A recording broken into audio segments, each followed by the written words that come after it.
The topic of today is prayers that move God to action. I want to begin by saying that God does not answer all the prayers that we make. I know that is not, some people may find it difficult to accept, but that is the truth. And if you do not believe, then I will ask you what happened to the many prayers that you made many years ago. If somebody said to you that they will eventually be answered, they are partly right. But the truth of the matter is that some of those prayers will never be answered, because some of them have already expired. How? For example, you are praying for a husband, a particular type of a husband, and now you are married, and the person you are married to is not the one you prayed for, then you can be sure that prayer has expired. It does not really matter how long you wait for it, it is expired. So I just want you to know that's one example, but the truth of the matter is that there are so many prayers that we make which does not move God to action. They amount to nothing. And somebody said there is no dustbin for prayers in heaven. But I'm here to tell you there is dustbin for prayers on earth. In heaven, when the prayers get to heaven, they will definitely be answered. Hallelujah. But the prayers most people make end up here on earth. They don't get to heaven. So there is a dustbin here on earth. Hallelujah. I believe nobody wants to find their prayers in the dustbin on the earth. You want to be answered. And so to be answered, you have to do a very deep study of the Word of God, particularly following up the people who always pray that their prayers were answered. I want to prove to you that I was always like that. Sometimes like that, sometimes back I was like that. I'll pray, and nothing I pray for happened. Until I first went to God, I once went to God and said, God, what is the problem? I pray too much. I fast too much. But I get nothing out of it. The more I pray, the more my life goes south. And it was not a one-time prayer. It was a long-time prayer before God eventually revealed to me some of these secrets that I'll be sharing with you every Wednesday, 3 p.m. Amen. Praise God. There are quite a number of them. But today I want to share one. Prayers that move God to action. Number one, consecrational prayers. Consecrational prayers. Consecrational prayers. What is to consecrate? I might not give you the fluent grammar of this, but to consecrate is to set apart, to make workful, or to make acceptable. Actually, it is not the prayer you make that is important. It is the person that prays that is important. Can I say that again? It is not the prayers that are made that is important. It is the person that prays that is important. It is the person that makes a difference, not the prayer. If it is the prayer that makes a difference, then we have so many wicked people who always pray for your downfall. You would have fallen even before you were born. But God never regards such kind of prayers, right? Yes, sir. And that is why you are born and you have grown to be a woman or to be a man. Hallelujah. Amen. So consecrational prayers are prayers of rededication to God. They are prayers of setting yourself apart for God. They are prayers that set you on edge above the rest. Hallelujah. And I have got a few points to say about this. What does consecrational prayers achieve? Number one, it eradicates the obstacle of sin in prayer. Consecrational prayers eradicates the obstacle of sin to prayer. What does that mean? That if a person has got sin in their life, God will never answer them. It is simple like that. In the book of Isaiah, chapter 59, verse 1 and 2, the book of Isaiah, chapter 59, verse 1 and 2, the Bible says, "Behold, the Lord's hand is not shortened, that it cannot save, neither his ear heavy, that it cannot hear. But your iniquities have separated between you and your God, and your sins have hid his face from you, that he will not hear." So, it is true that God is not limited to circumstances or situations. He is all-powerful. There is nothing that is impossible with God. And why is it we ask and we don't get? The Bible says, our sins, our iniquities have separated between us and our God. His face is hid from us, and he will not hear when we've got sin in our lives. So for us to be able to get to God, or God gets to us, God getting to us by stretching forth his hand to save, to deliver, to bless, to lift, to promote. Hallelujah. And us reaching to God to see his face and that he will be able to hear our voices when we pray. We must get rid of sin. It does not help to go before the Lord and make confession of sin in a general manner. It really does not help. You need to be very specific on what you've done and tell God, this is wrong, and today I come to you and ask for forgiveness. I pray that even confession alone is not important. You must turn away from your wicked ways. You must change your ways. There are people who confess their sin in the morning, but by noontime, they are back on it again. No, it won't help. What helps is repentance, which means turning away from your wicked ways. Asking God for forgiveness and never going back to it again. Some people say, how many times can I ask for forgiveness? The book of 1 John, chapter number 1, verse 9 says, if you confess your sins, he is faithful and just to forgive us and cleanse us from all unrighteousness. Which means the moment you have opened your heart and have acknowledged your sin and have come before God to tell him, I have sinned against you, and I ask for your forgiveness, from that moment your sin is forgiven.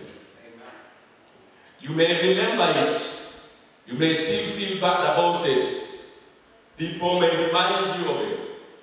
But let me tell you, what is important is the records of God in heaven.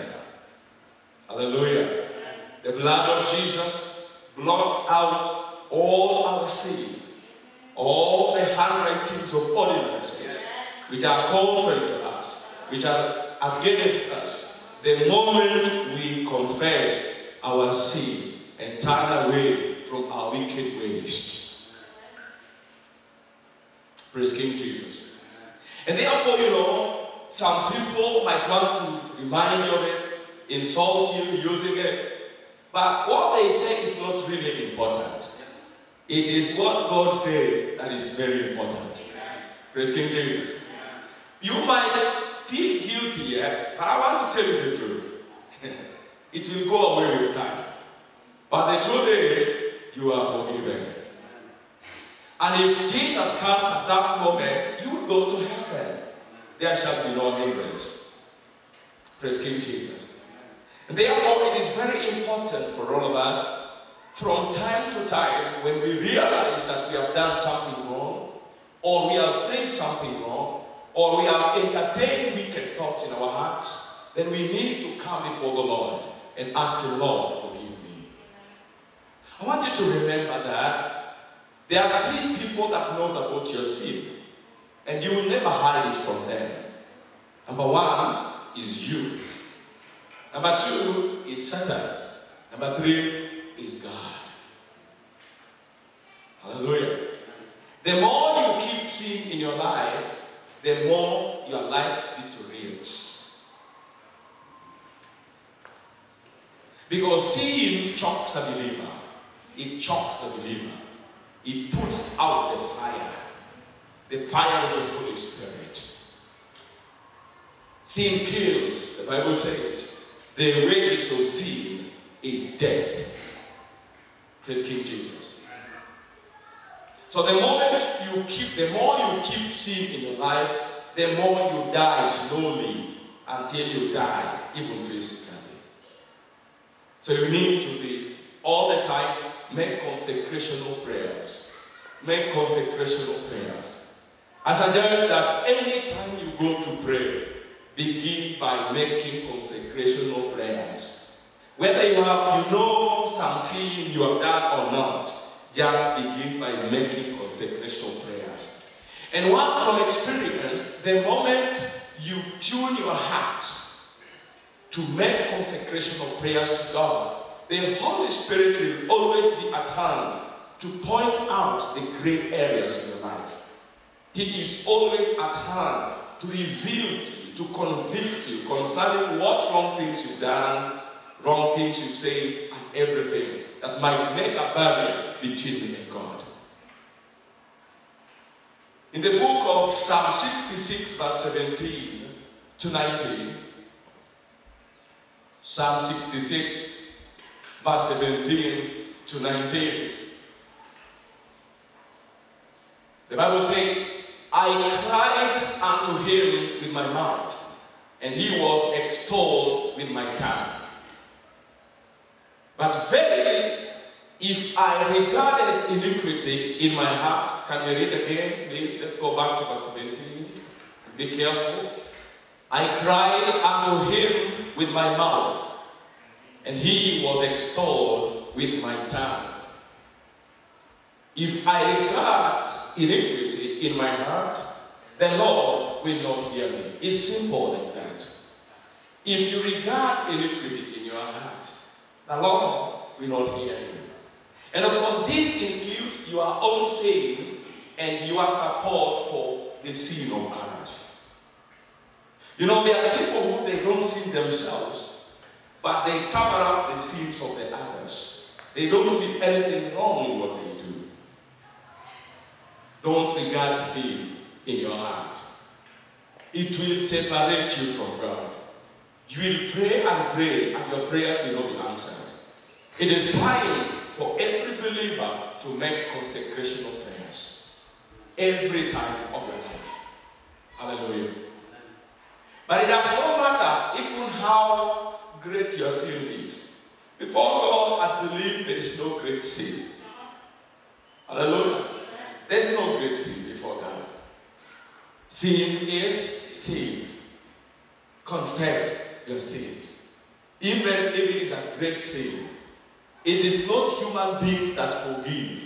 It is God that forgives. Praise King Jesus. And when we talk of forgiveness, please remember that even not to forgive another is also sin. Because Jesus says, forgive others and you will be forgiven. If you do not forgive, you will not be forgiven. So, if you want to be forgiven, first of all, remember everybody that has sinned against you. Forgive them. Jesus said to them, if you pray, pray like this. Forgive us our trespasses, as we also forgive they that trespass against us. Meaning, if you do not forgive those who trespass against you, then you have no legal ground to go before God and ask for forgiveness. Praise King Jesus. And point number 2, consecrational prayers clothe us with the righteousness of God.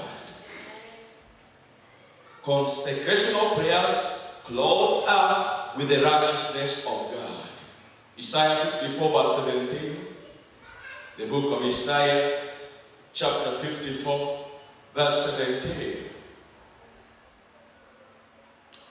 The Bible says, no weapon that is formed against thee shall prosper, and every tongue that shall rise against thee in judgment thou shalt condemn. This is the heritage of the servants of the Lord, and their righteousness is of me, saith the Lord.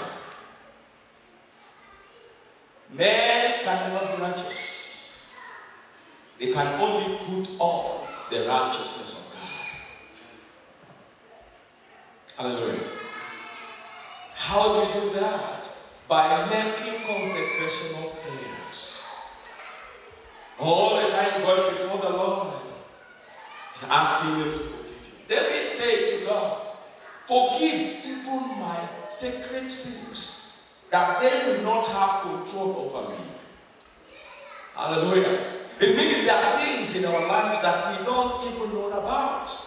They are bad things, they are wicked things. We don't even know about them. Even those ones, you need to talk to God and ask Him, Lord, forgive me, even of the sacred sins. Because if you don't, they will take a toll on your life. They'll make a barrier between you and God. You will pray, and your prayer will not get anywhere. When that happens, you'll get very frustrated. You'll get very depressed. And you will say, God does not exist. Yet I'm here to tell you that God really exists. And He answers prayers. Hallelujah. So the righteousness that we have is not our own. There is no person that can be righteous before God. That's why the Bible says, and the righteousness of man is like filthy rags before God. We only put on the righteousness of Christ Jesus. Whenever we do consecrational prayers, after that, we make request of God for anything. It is like you writing a letter to God and Jesus signing it. So by the time the prayer gets to God, it is not in your name, it is in the name of Jesus Christ. Of course, the name that God will never refuse anything. Hallelujah. Hallelujah. So before you put on the righteousness of Jesus Christ, your prayer cannot be heard. Your prayer cannot be heard. Leave alone answering. Hallelujah. The book of Luke chapter 18, verse 9 to 14. The book of Luke chapter 18, verse 9 to 14. And he spake this parable unto certain which trusted in themselves that they were righteous and despised others. Did you hear that? Hallelujah. These are people who thought they trusted in their own righteousness and despised others. Meaning, we are not men and women who trust upon their own righteousness. And when that happens, there is a tendency of you despising others. Because you think you have done it, so you say, why not others? If I can do it, why not them? But that is the wrong way to look at it. Let's hear what Jesus says in verse number 10. Two men went up into the temple to pray, the one a Pharisee and the other a publican. The Pharisee stood and prayed thus with himself, God, I thank thee that I am not as other men are, extortioners, unjust, adulterers, or even as this publican. I fast twice in the week, I give tithes of all that I possess. And the publican, standing afar off, would not lift up so much as his eyes unto heaven, but smote upon his breast, saying, God, be merciful to me, a sinner. I tell you, this man went down to his house justified rather than the other. For everyone that exalteth himself shall be abased, and he that humbleth himself shall be exalted. Praise King Jesus. Therefore, brothers and sisters, it is very important for us. What comes out of our mouth? We must consecrate ourselves all the time. Even when you feel an entitlement to anything, don't show it to God. Always seek for His mercy. God will hear you. God will answer you. Look at these two examples. One trusted upon himself, and the other did not trust in himself, trusted in God. What does that mean? One trusted in his own righteousness, and the other trusted in the righteousness of God. Praise King Jesus. When you trust in your own righteousness, you are your own God. And God has got no room for you. He has no answer for you. He cannot listen to you. But when you humble yourself and seek for the mercies of the Lord, the Bible says God is good and His mercies endure it forever. If you look at what this guy is counting up there, the tithes, the fasting, the Bible says, sacrifice I did not desire, but mercy. Hallelujah. So brothers and sisters, clothe yourself with the righteousness of God. In the book of James, the Bible says, the prayers of a righteous man availeth much. Praise King Jesus. So all of us, let us learn to clothe ourselves with the righteousness of God. That is what the prayer of consecration does to us.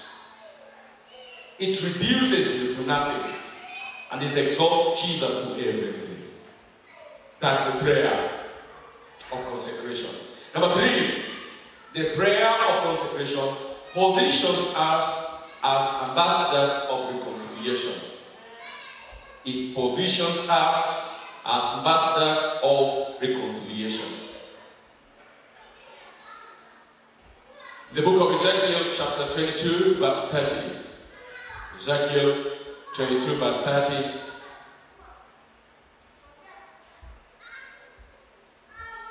And I sought for a man among them that should make up the hedge and stand in the gap before me for the land, that I should not destroy it.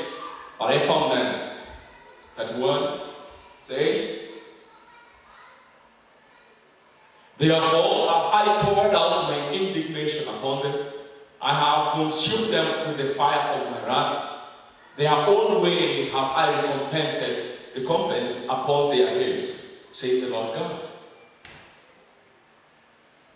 When we make consecrational prayers, we can do it for ourselves and also for others. We can do it for a nation. We can do it for a community. We can do it for a family. Consecrational prayers. We see Daniel making such prayers in the book of Daniel, chapter 9, chapter number 10. Confessing the sins of his people. You can also do that. To confess the sins of your children, the sins of your wife, the sins of your husband, the sins of your family, the sins of your nation. You are an ambassador of peace, ambassador of reconciliation. Hallelujah. Through the prayer of consecration, we can actually be able to change the world. In the book of Luke 18, we'll read from verse number 9. The book of Luke 18, So God is looking for such men and women. Such men and women as will be able to stand as ambassadors of reconciliation. People who will be reconciling men to God. People who will be continuing the work that Jesus Christ started at the cross of Calvary. People who have given themselves to be used by God through the Holy Ghost to bring the rebellious world back to God. The Bible says in Luke 18:9, and he spake this parable unto certain which trusted.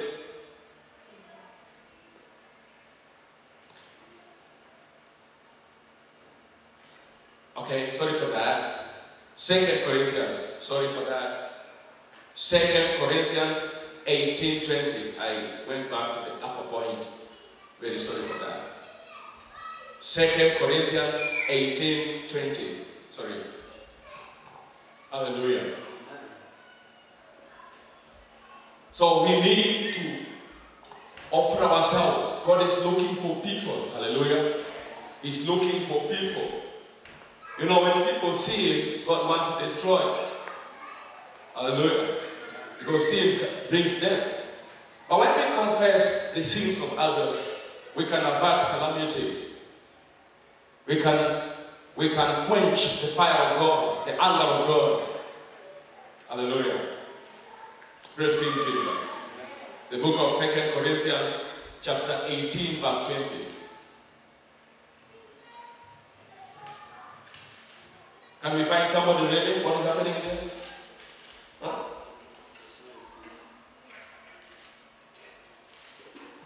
Thank you, Jesus. So we need to check on ourselves and make sure, should be 17, right?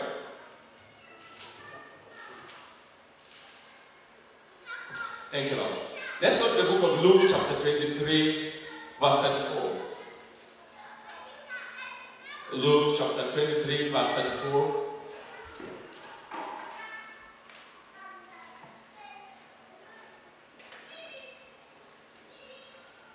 It says, then said Jesus, Father, forgive them, for they know not what they do.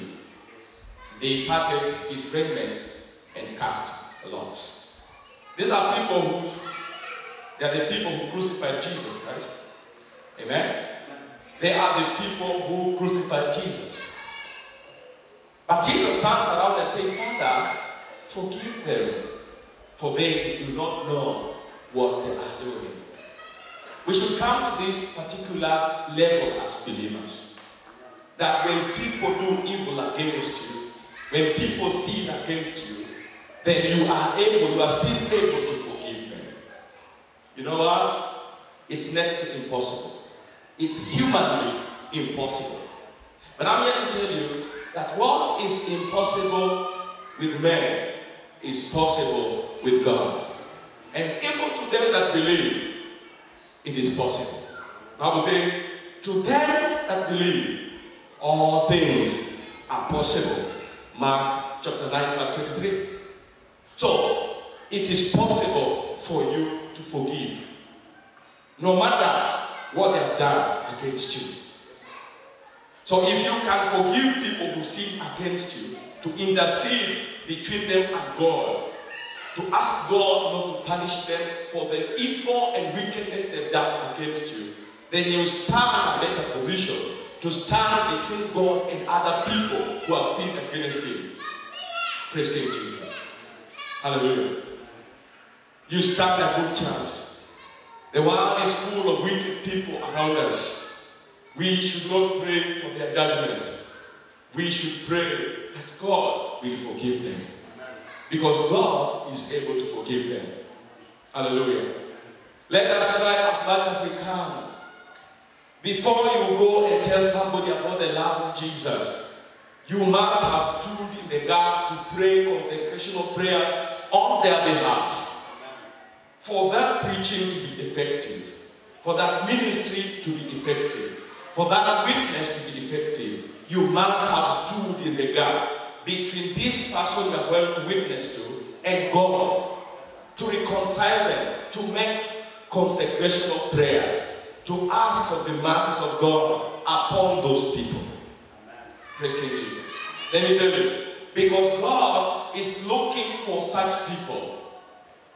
Because He is looking for such people. When you give yourself to do it, the Bible says, the harvest is plentiful, but the workers are few. If you are available, the Lord will use you. He will use you. Hallelujah. Praise King Jesus. In the book of Acts, chapter 7, verse 60. Acts chapter 7, verse 60.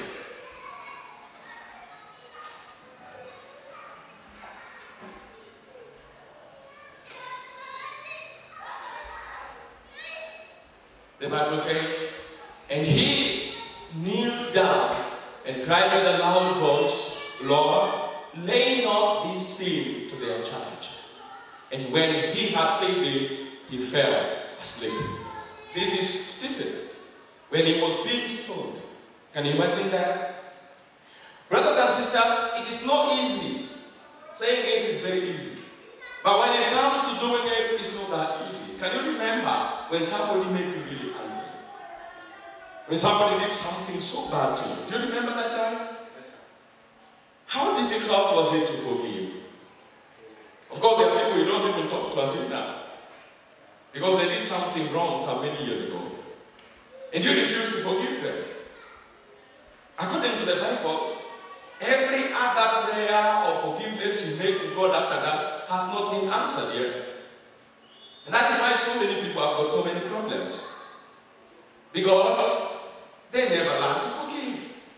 It's not easy, but you can always ask God for the grace to forgive. Praise King Jesus. Hallelujah. Forgive. Forgive. Praise King Jesus. Stand in the gap. Stand in the gap. Be a reconciler. Stephen is being stoned to death. He's done that for him. And he still can lift up his voice and say, God, don't put this to their charge. Forgive them. Praise King Jesus. We need to come to that level. Let us be able to stand in the gap. Let us reconcile. Let us reconcile. Praise King Jesus. Reconcile ourselves to God and other people to God. Let us be ambassadors of reconciliation. And the Lord will continue to bless you. Praise King Jesus. Number 4, consecrational prayers repositions us in the will of God. Consecrational prayers repositions us in the will of God. In the book of Romans chapter 12, verse 1 to 2, Romans chapter 12,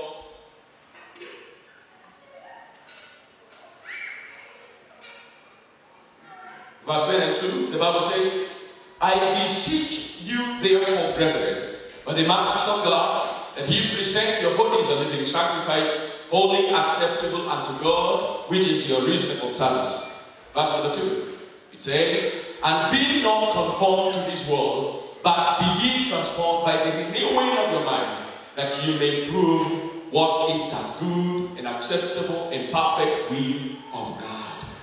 It begins by saying, talking about our lives. Let us present ourselves. Hallelujah. The members of our body, verse number 1. Hallelujah. Let us present our bodies as living sacrifices. Living sacrifices. Holy, acceptable to God is our reasonable service. That's why it begins. It means that anybody who is living in sin is not capable of comprehending the will of God. It's not capable. And as I've said before, people do not succeed in what they do, they succeed in what God wants them to do. It is the will of God that prevails every time, anytime. Praise King Jesus. He says, be ye not conformed to the standards of this world. Verse number 2. Be ye not conformed to the standards of this world, but be ye transformed by the renewing of the mind. You know, you cannot allow the world around you to affect you. You cannot. It is you that is supposed to affect the world around you. The Bible says you are the salt of the world. You are the light of the world. It means you are supposed to be affecting them, influencing them, not them affecting you or influencing you. This can only happen when first and foremost we offer our bodies as living sacrifices. So by making consecrational prayers, because it is impossible for a man to be entirely perfect. At one time you have a wicked thought, another time you have insulted someone, another time you have spoken something which is evil, another time you have not done what you're supposed to do, another time what that God has not wanted to do is what you have done. So what is the difference? It is consecrational prayers.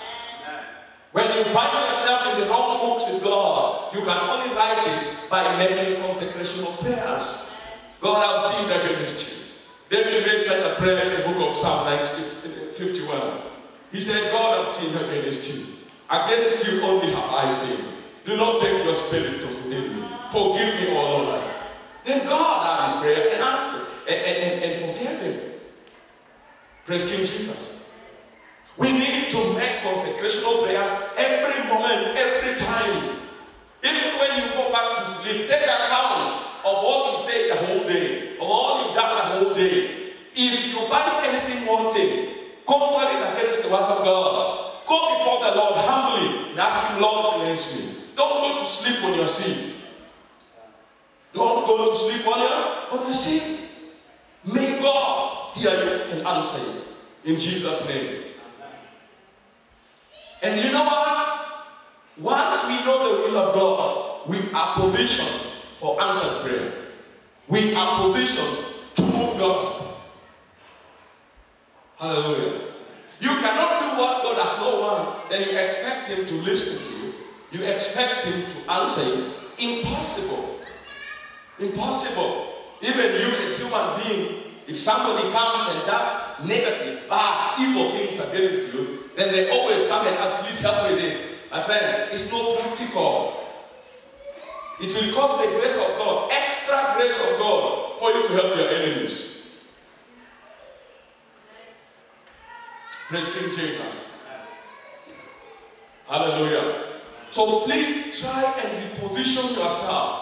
Reposition yourself in the will of God by first and foremost presenting your bodies as living sacrifices before God. When that happens, God will speak to you. Not only you speaking to him. You have to know that prayer is not a one-sided way. Prayer is a two-sided way. If you read the book of Romans chapter number 8 and verses number Romans 8:28. Let's begin from 26. Romans 8:26. What does the Bible say? Likewise, the Spirit also helpeth our infirmities, for we know not what we should pray for as we ought. But the Spirit itself maketh intercession for us with groanings which cannot be uttered. What does that tell you? Hallelujah. What does that tell you? Prayer is not ours. It is of the Spirit. Hallelujah. The Bible says, and who knows the will of a man apart from the spirit of that person who is inside him? It is only the Holy Ghost that knows the will of God. If there is sin in your life, the Holy Ghost will not make these revelations to you. And when he doesn't make these revelations to you, you will not pray according to the will of God. And if you do not pray according to the will of God, the Bible says, and we know, if we pray according to the will of God, he hears us. Praise King Jesus. So our relationship with God is very important in this. It is consecrational prayers that keep our relationship with God going. Hallelujah. Hallelujah. So when you offer your bodies as living sacrifices, The Holy Spirit will stay in you. When He stays with you, He will take what belongs to God and He will make it known to you. Hallelujah. It will help you from making prayers that are irrelevant or untimely. Do you know there is what God wants to do today and now? There is what God wants to do now in your life. And many people don't know what God wants to do now. Why? Their relationship with the Holy Ghost is broken. So, they pray, trial and error. So sometimes they find it right. Sometimes they find it wrong. That's not the way God intended us to live. That is not the way God has planned it for us. Jesus said to them, it is expedient for you that I go away. Because if I go, I'll ask the Father to send another helper. And when He comes, He will not talk of Himself. He will talk of me. He will take the things of my Father and reveal them. He will take the things that belong to me and He will reveal them to you. I say the things belonging to me because what belongs to the Father has been given to me. Do you understand that? So it is only the Holy Ghost that knows what goes on in heaven. It is only the Holy Ghost that knows where we are and where we are supposed to be. It is only the Holy Ghost that knows the plans, the will of God for us now. It does not help for somebody to make prayers that are supposed to be made in 2040, you're making them now. It's not bad. But you see, the wait will be too long. Hallelujah. Hallelujah.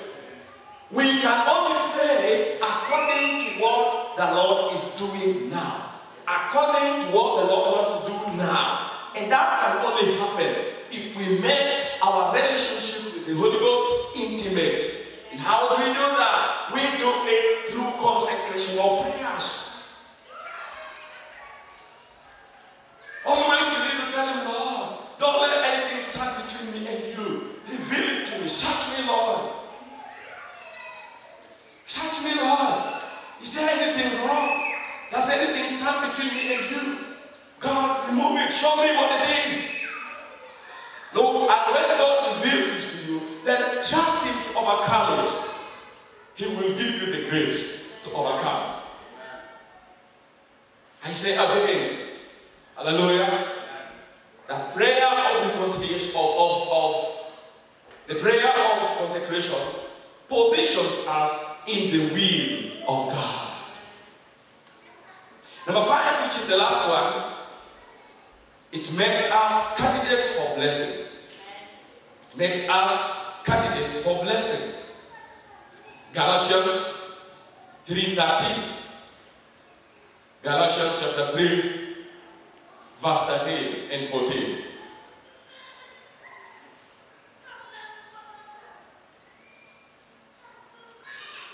Let's read that. Christ hath redeemed us from the curse of the law, being made a curse for us, for it is written, cursed is everyone that hangeth on a tree. Verse 14. That the blessing of Abraham might come upon the Gentiles through Jesus Christ, that we might receive the promise of the Spirit through faith. Christ hath redeemed us from the curse of the law. Before the blessing comes, the curse must leave. Darkness and light cannot dwell together. The curse, first you must be redeemed from it. We must be redeemed from the curse of the Lord before we are blessed. The Bible says, for God made him see who knew no sin. Hallelujah. So that we might become the righteousness of God. God made him see who knew no sin. That we might become the righteousness of who? Of God. Hallelujah. It is only through Christ Jesus that we are able to be redeemed from the curse of the law. It is only through Christ Jesus that we are able to be forgiven our sin. So every moment of our life, whenever we find ourselves doing something wrong, consecrational prayers will take away the curse from us. I said this and I say again. Blotting out, the book of Colossians, chapter 2:13, blotting out the handwritings of ordinances, the handwritings of accusations, which are contrary to us, which are against us. What are these handwritings? The law. Praise King Jesus. It is only through consecration, when we approach Jesus and ask him to wash us, forgive us, and wash us with his blood, that we are redeemed. It is not automatic. It is something you go for. It is so simple. Soap is there in the house. One chooses to take bath, to take shower. The other one does not. Will all of them be clean because there's soap in the house? No way. You got to make a step, take the soap, wash yourself, and you'll be clean. The same way Jesus is available. Forgiveness is available. But you have to go for it. You must ask for it, for you to be cleansed. Because the Bible says, for God so loved the world, that he gave his only begotten Son, and whosoever believes in him should not perish, but have everlasting life. It is for whoever believes, not for everybody. It is for whoever believes. You believe the soap will take away your dirt. Hallelujah. That's why you use it to wash yourself. So if you believe, only if you believe that the blood of Jesus is able to wash us away your sin, take away your iniquity. Praise King Jesus. After we have been forgiven and redeemed from the curse of the law, then we can be blessed. Then we can receive the Holy Ghost. Remember, we said the Holy Spirit help us in our infirmities. We don't know what to pray about. We don't know how to pray. The Holy Ghost will help us. With the curse of the Lord in your life, there can be no Holy Spirit. You understand? And so when you pray, you are praying on your own. But when the curse is broken, your sin is forgiven. Hallelujah. The blessing is released upon your life. The blessing of Abraham. The Holy Ghost is also released. He, the Holy Spirit, will help you in your weaknesses, what to pray and how to pray. When the Holy Spirit prays for you, you have to be sure your prayer will be answered. In the book of 2 Chronicles, chapter 7, verse 13. The book of 2 Chronicles, chapter 7, verse 13. The Bible says, if I shut up heaven that there be no rain, or if I command the locusts to devour the land, or if I send pestilence among my people, if my people which are called by my name shall humble themselves and pray, and seek my face, and turn from their wicked ways, then will I hear from heaven, and I will forgive their sin, and will heal their land. Did you hear that? When our sin is taken away, then we are positioned for the blessing of God. You know, some people say that there are people who are not born again and they are blessed. It depends on what you call a blessing. If dollars to you is a blessing, then I'm here to tell you that dollars are not blessings. Cars and houses, those are not blessings. Those are riches. Those are what? They are riches which belong to the world. And Jesus said, what shall it profit a man if he gains the whole world as his own possession, but loses his own soul? What shall it benefit a man? There is no way you can tell me you are blessed when you are going to hell. Blessed people are going to heaven. Hallelujah. They are going to heaven. The Bible says, and the blessing of God maketh rich, and added with you no sorrow. There are many people who have got wealth, but they cannot enjoy it because they are not blessed. Hallelujah.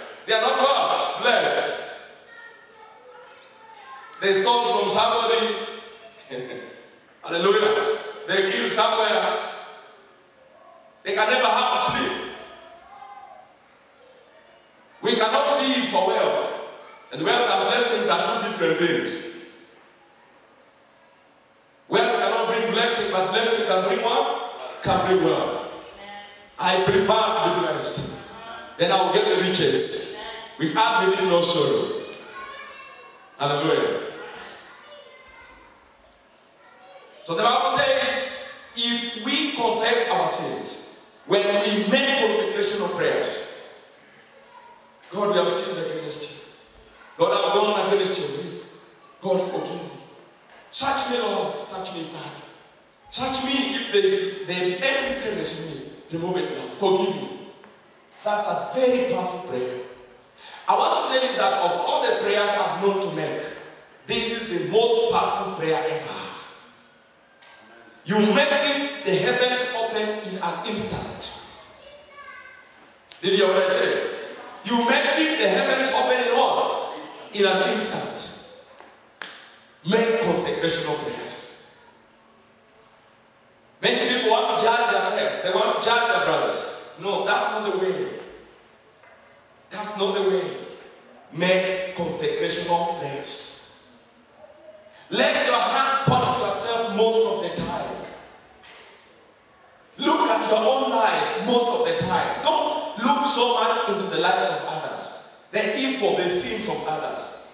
When you see somebody has done some evil thing, ask yourself, what about me? And before you think of throwing a stone to them, when you think of your own sin, when you remember of your own iniquity, you put the stone down and ask God to forgive you. Praise King Jesus. Do you remember the people that wanted to stone the woman? What did Jesus do? He said, whosoever has no sin, be the first one to throw the stone. But Christians throw stones so many times, endlessly, everywhere. In their families, even in the church, endlessly just throwing stones. Holier than thou attitude. We must come from it. If we see ourselves to be better than others, our prayers will never be answered. We will remain the same forever. You will fight. You will fight to get something, but you will never get it. What does James say? You pray. You don't have. Hallelujah. Because you pray. And you pray what? I miss. To do what? To consume your own lusts. When you talk of lust, meaning you are a sinful man. You are praying to God to bless you so that you can satisfy your ego. You want to prove a point to someone. Even me, I can make it. God will never hear such kind of prayers. It's utter nonsense. The moment you make a prayer to God, please be guided by the Holy Ghost. Make sure there is no flesh in it. Consecrate yourself. Consecrate yourself. Consecrate yourself. When you do, God will hear you. God will answer you. Hallelujah. Hallelujah. I want to challenge all of us that from today, before you rush into that prayer, before you rush into making any request to God, I pray, take a lot of time, consecrate yourself, examine yourself, examine yourself, examine your heart, examine your mind, examine your soul, examine your strength. The strength is how you use your time, how you use your resources. Examine yourself. Do not go before God as a sinner expecting to be answered. It will not happen. He will not even hear you. It is written. It cannot be changed. Hallelujah.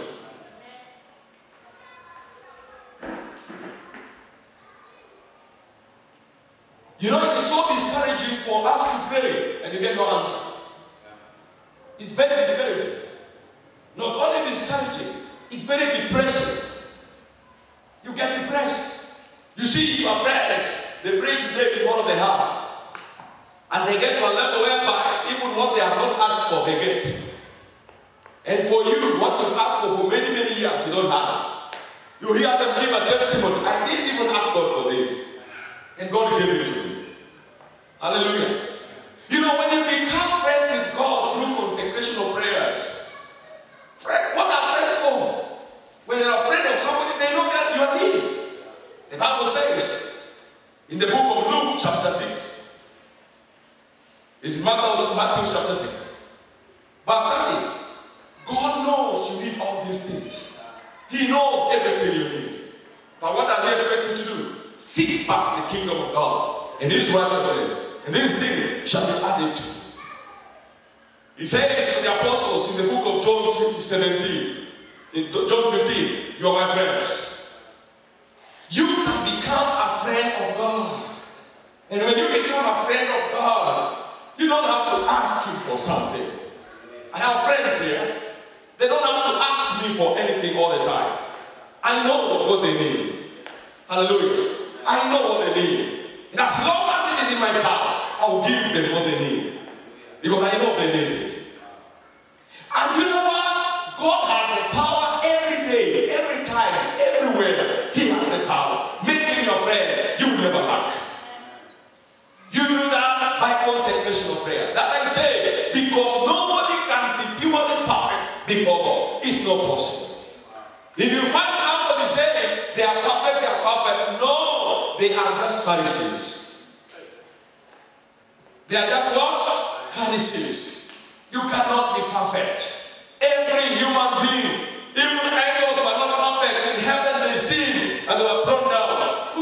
What do you think you are? That you can be perfect before God? Impossible. We live by consecrational prayers. I say consecrational prayers is like breathing in and out. When you only breathe in, you die. When you only breathe out, you die. You must breathe in and breathe out. When you make consecrational prayers, you are breathing out. You are bringing out the carbon dioxide. You are bringing out the toxins. Whatever it is that can choke your body, your heart, your soul, your mind, you are bringing it out. You are cleaning your mind, you are cleaning your heart, you are cleaning your soul. You are cleaning even your strength. Somebody say, how do you clean your strength? Yeah, you can do it. How? By eliminating unnecessary things from your menu or from your schedule. Hallelujah. Amen. May the Lord bless you. Next Wednesday, we are going to talk about the second prayer that moves God. May the Lord bless you.